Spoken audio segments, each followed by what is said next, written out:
Welcome to Love Lies Chronicles. When you've been with someone long enough, the biggest changes don't arrive like a thunderclap. They come quietly, almost politely, like a chill in the air before a storm you don't realize is coming. That's how it started with Claire. At least, that's how it felt. Subtle, gradual.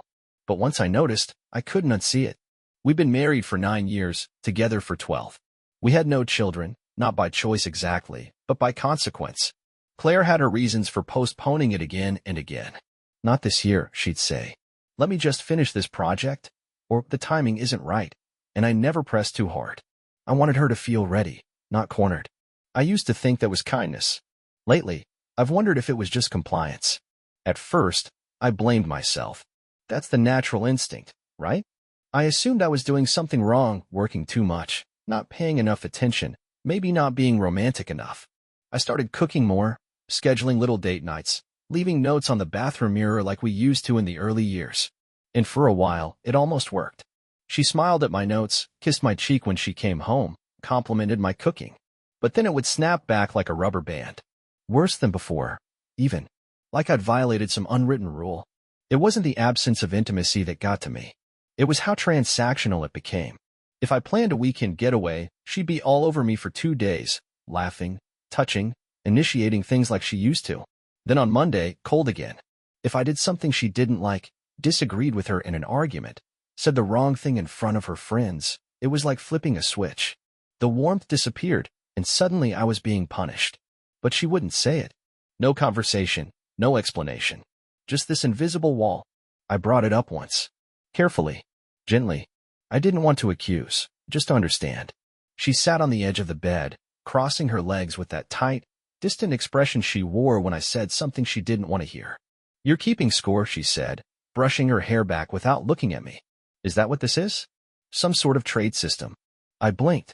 "No, Claire. I'm trying to understand what's going on with us."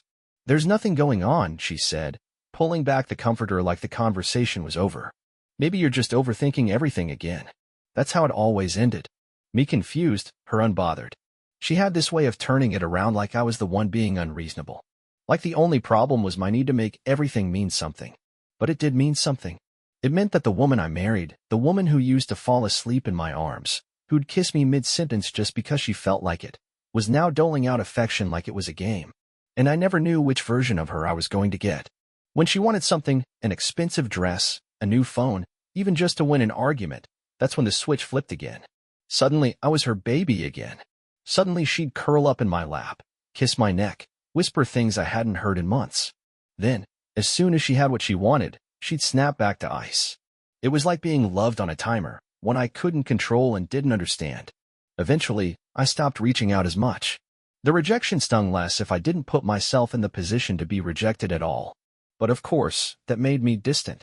That made me the one ruining things. She even threw that at me one night, drunk after a company party, when I'd driven us home and tucked her into bed without her so much as touching me. "You used to try harder," she muttered, eyes half-lidded with wine and scorn. I just stood there, watching her fall asleep in her party dress. Lipstick smudged, heels still on, lies curled like vines around her words. I wanted to shake her. I wanted to scream, "I'm trying so hard you don't even see it." But I didn't. I just stared at her and wondered when exactly I had become the villain in a story I didn't even know I was in. The hardest part wasn't the distance. It was the confusion. Because just when I was about to accept that maybe she just didn't want me anymore, she'd reach out and pull me back in. A weekend getaway. A seductive text. A playful smirk. And I'd fall for it, every single time. I wasn't desperate for sex. I was desperate for connection. For clarity. For something that felt real. But with Claire, nothing ever really did. I just didn't realize yet that I was being taught to chase rewards like a dog chasing treats. She called it healthy space. I called it emotional manipulation. Still, I stayed. Because when you build a life with someone, you don't walk away the first time things go cold.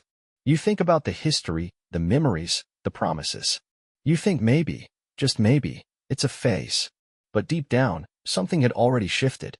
I just didn't know yet. I wasn't the only one playing her game. I was just the only one who didn't know it was a game. Looking back now, I don't think there was a single moment when everything snapped into place. It was more like puzzle pieces falling out of a box one by one, just scattered enough to feel meaningless. Until one day, there were too many to ignore. It started with a dinner party. Claire had invited a few friends over, people from her yoga group, a couple from her book club, a coworker or two. Nothing fancy, just wine, takeout, and laughter that felt a little too performative. I was playing host as usual, making sure everyone had drinks, cleaning dishes as we went, trying to avoid stepping on conversational landmines. You'd be surprised how easy it is to embarrass your wife in your own home. Somewhere between the fourth glass of rose and the second round of her friend's awful card game, Claire made a joke about how I used to be hot when we first met. Everyone laughed, including me, at first. But then she added, I guess that's the trade-off with marriage, right? You get security, but not much else. The room got quiet for a second. Just a second. But it was long enough for me to feel every eye flick toward me. I smiled. That polite, tight-lipped smile you wear when you want to look like a good sport while you're bleeding internally. Claire didn't even notice. Or if she did, she didn't care. That was the moment I realized something important. She didn't respect me. Not in public, not in private. Not as a man. Not as her partner. It hit me like a dull hammer. That night after everyone left, I watched her brush her teeth in the mirror. Her face clean, her eyes focused on her own reflection like she was the only person who mattered in that glass. I wanted to ask her why.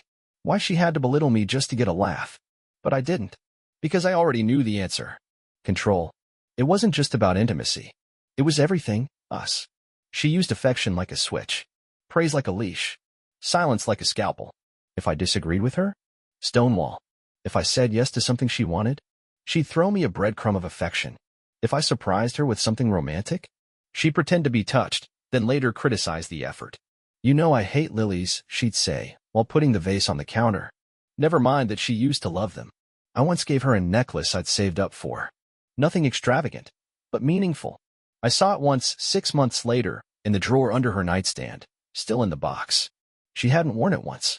I kept telling myself she was just stressed, that work was taking its toll, that I needed to be more supportive, more attentive, more whatever the hell version of myself she needed. But none of it mattered. The more I gave, the less she valued me. It was like she needed to keep me just uncertain enough to stay compliant. Then came the real wake-up call. I was at a cafe near my office, grabbing lunch alone, when I ran into an old friend of ours, Brandon. We hadn't seen each other in over a year, ever since Claire had stopped inviting him to things. She said he talked too much and made her uncomfortable. I never questioned it, just like I never questioned anything back then. He looked surprised to see me. We chatted casually, nothing deep, until he said something that froze me mid-bite. Man, Claire still runs the show, huh? She always knew how to keep you on your toes. He said it like a joke, lighthearted, but my stomach turned. I tried to play along, but something about the way he said it, the way he laughed after, it didn't sit right. Runs the show. I went home that night and started paying closer attention, not just to her behavior, but to my own. Every decision I made went through a mental filter. Will this make her happy? Will she approve? Will she punish me if I get it wrong? That's when I realized. I was trained. Like a dog. Praise when I obeyed. Silence when I questioned. Affection as a reward. Withdrawal as a warning. That's not love. That's control. And suddenly, the cracks began to glow like neon. She once said she hated clingy men, right after I'd booked a weekend trip to surprise her. She called my concern insecurity when I asked if something was bothering her, because she'd gone 3 days without speaking to me outside of one-word answers. She called herself free-spirited, but she'd cataloged my every flaw, every failure, every hesitation, like she was keeping receipts for a lawsuit. I even remembered the night we'd watched a Netflix documentary about cult dynamics, how leaders used intimacy and reward systems to shape behavior. She turned to me and said, half laughing, God, that's awful. But you know, people are easy to manipulate when they're in love. I laughed with her then. Now, I couldn't breathe when I remembered it. That night, I started a journal. I wrote down every pattern, every manipulation, every moment she used love like a noose and called it passion. And something changed. For the first time in years, I stopped asking myself how to fix us, and started asking why I was still playing a game I didn't agree to join. There's a moment when something breaks, not loudly, not with drama, but with a quiet, internal click, like the final piece of a lock falling into place. And then you're no longer trying to fix the thing you've been clinging to for years. You're just watching it from a distance, as if it never really belonged to you at all. That's what it felt like with Claire. Once I saw the patterns, Once I started journaling and mapping out her cycles, I couldn't unsee them. It wasn't paranoia. It was choreography. She repeated the same steps like a perfectly timed dance. Charm, withdraw, reward, belittle. Over and over. But now I stopped reacting. I stopped trying. And that, more than anything, terrified her. At first, she didn't say anything. She just watched me, like I was a machine doing the wrong thing, and she couldn't find the setting to fix it. I stopped texting her during the day to ask how she was doing. I stopped initiating plans. When she curled up next to me on the couch, I didn't respond with kisses. I stayed still, arms folded, eyes on the TV. It wasn't revenge. It wasn't spite. It was clarity. One night, she came into our bedroom in a silk robe she hadn't worn in years. The kind she used to wear when she wanted something: attention, affection, a new purse, a vacation. She stood in the doorway like an actress entering stage right. I glanced up from my book and said, "You cold." That was it. Her eyes flickered. She forced a smile. "No, just felt like dressing up for you." I nodded. "Looks expensive." And I went back to reading. She stood there for a moment longer before walking to the bathroom, the scent of her perfume trailing behind her like a performance fading into silence. I didn't follow. That night, she didn't touch me. The next morning, she barely looked at me. The entire day was punishment, subtle but unmistakable. But I didn't care anymore, because now I understood the rules. And more importantly, I'd stopped playing. I started redirecting my energy. Quietly, I reviewed our finances, saw just how much of our shared money was being funneled into her personal expenses. Spa memberships, boutique clothing, high-end skincare, all under self-care. I moved some funds, created a separate account in my name. Nothing dramatic, just enough to make it easier when the time came. I stopped doing the little chores she'd assigned to me like tasks on a clipboard. "Can you fix the shelves this weekend? Pick up dry cleaning. Book my car appointment." I used to jump at every request, eager to prove myself. Now, "I'll get to it when I can." Simple.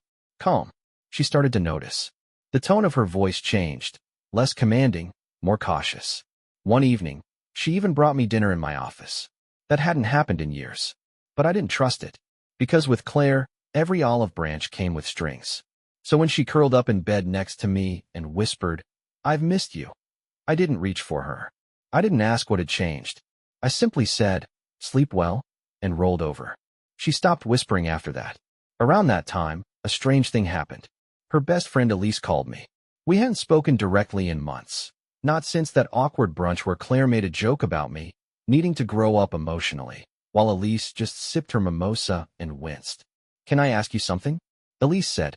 "And I mean this with love, okay?" "Sure. Are you okay?" "With Claire." I paused. "Why?" "Because she's been different lately. Like, she's worried. Keeps saying you've changed. That she doesn't know how to reach you anymore." I said nothing. "She told me you were being cold. Distant." I let out a small laugh. "She's not wrong."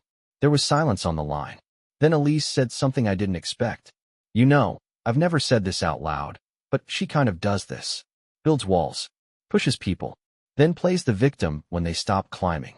That silence you feel when someone else finally confirms what you've been doubting in your own mind for years. It's heavier than any scream." "Thanks for saying that," I said. She hesitated. "She's going to hate that I called you." I won't say a word. And I didn't. But the conversation stuck with me. Because now I knew something else. The cracks were showing. Not just in our marriage, but in her control. She could feel the distance growing, but she didn't know how to fix it. Because the only way she knew how to connect was to control. And I wasn't biting anymore. There was one last moment, one last little test she gave me. She came home late, clearly tipsy, heels in her hand, makeup smudged just enough to look careless chic. She stumbled into the living room where I was watching an old film noir I'd seen a dozen times. "You don't wait up for me anymore?" she slurred with a playful smile. "No," I said without looking away from the screen. "I wait for people who are coming home to me, not through me." She stood there for a few seconds. I could feel her trying to decide which mask to wear: seductive, angry, wounded. But this time, she wore none of them. She just walked past me, silent. That's when I knew she finally understood. The power she once held? The game she once orchestrated with such precision? It was slipping. Fast. And I was almost ready to flip the board entirely. By the time Claire realized something was wrong, it was already over. Not the marriage, at least not officially. The paperwork hadn't been filed yet, but the illusion she'd spent years building, where she called every shot and I just absorbed it like a sponge. That part had died weeks ago. She just didn't know it. I planned to flip like a man plans an escape. Not out of cowardice, out of necessity. Because when you're trapped in a psychological cage, even a quiet exit feels like a revolution. It started with her birthday. She'd been talking about it for months, hinting at a spa weekend, name-dropping a hotel with one of those rooftop jacuzzis and champagne brunches. I pretended not to notice, acted busy, distracted. But I heard it all. Cataloged every cue. The week before, I left a printed itinerary on the kitchen counter. 3 nights at the exact hotel she wanted. Flights, dinner reservations, spa bookings. Everything first class. For one. She saw it as soon as she got home. My timing was perfect. I had just stepped into the shower when she came in. I heard the silence, then the rustle of paper, then the unmistakable click of her heels across the tile. She opened the bathroom door without knocking. "What is this?" she asked, holding up the papers like they might burst into flames. "Your birthday gift," I said calmly, drying my hair with the towel. "Everything's in your name," she snapped. "It's a solo retreat," I said. "Just for you. You've always said you need space to recharge. So I gave it to you." She stared at me like I'd spoken in another language. Because for once, she wasn't being punished or rewarded. She was being let go. I watched her process it. Her face moved through confusion, suspicion, and something dangerously close to fear. "You're not coming?" I looked her in the eye. "No." The silence between us was thick. For the first time in years, I wasn't trying to win her back, decode her moods, or fix something she'd broken. I just stood there, calm, detached. That's when she started panicking. "You know, if you're trying to punish me, this isn't the way to do it," she said, her voice sharper now, like she was trying to pull me back into the fight. "If there's something you're angry about, be a man and say it." I shrugged. "I'm not angry." "Then what are you?" "Done." Just that. One word. It hit harder than any scream I could have given her. She backed out of the bathroom like she'd walked into a room full of strangers. I didn't follow. While she went on her birthday trip, I finalized my part of the plan. I'd already separated the finances, already transferred my savings, canceled the joint credit card, called my lawyer. All that was left now was me. While she was lounging in jacuzzis and tagging herself in rooftop brunch photos for her curated social media narrative, I was packing my things. Not in anger, not dramatically, just precisely. I left the wedding photo on the dresser. The journal I'd been keeping, I left that too. I didn't need it anymore. It had done its job. It had reminded me that I wasn't crazy. And then I left my final gift, a letter. Not a love letter. Not a rage-filled confession. Just the truth. "Claire, you were right about one thing. Love is control. But it only works when the other person still cares enough to play along. I don't. You used affection like a prize, silence like a punishment, and desire like a weapon. And I let you. But not anymore. By the time you read this, I'll be gone. No screaming. No accusations. No begging. You won't find passwords, or excuses, or a trail to follow. Because I'm not leaving you for someone else. I'm leaving you for me. You wanted power. Congratulations. The board is yours. But the only piece left is a queen with no opponent. Game over. I didn't leave a forwarding address. When she returned 3 days later, I heard from Elise. Yes, that Claire had shown up at her door in tears. Not angry. Not indignant. Not blaming me. Just stunned. She looked like someone had unplugged her from her own reality, Elise said, almost whispering. I didn't gloat. There was no satisfaction in her pain. That's not what this was about. It was about reclaiming the part of myself I'd let die quietly over years of manipulation, gaslighting, and emotional starvation. People talk a lot about closure. They think it's some neat little bow you get to tie around a chapter once it's over, an explanation, an apology, a final conversation where everyone cries and hugs and finds some understanding. That's not how it works. At least, not for people like Claire. Not for people like me, who spent years in emotional purgatory, trying to hold together a life that only ever looked good from the outside. Closure didn't come in a single moment. It came in pieces.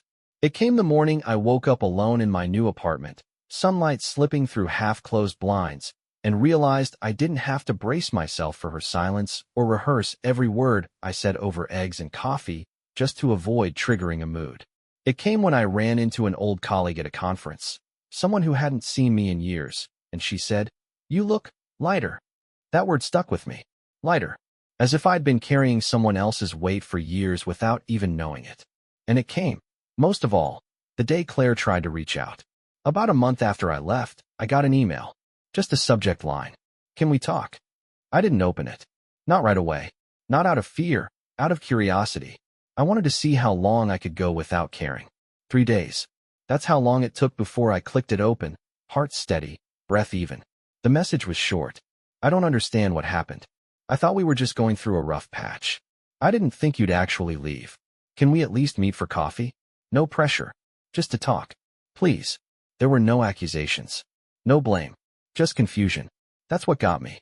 Because after everything, after all the control, the cycles, the manipulation, she still didn't get it.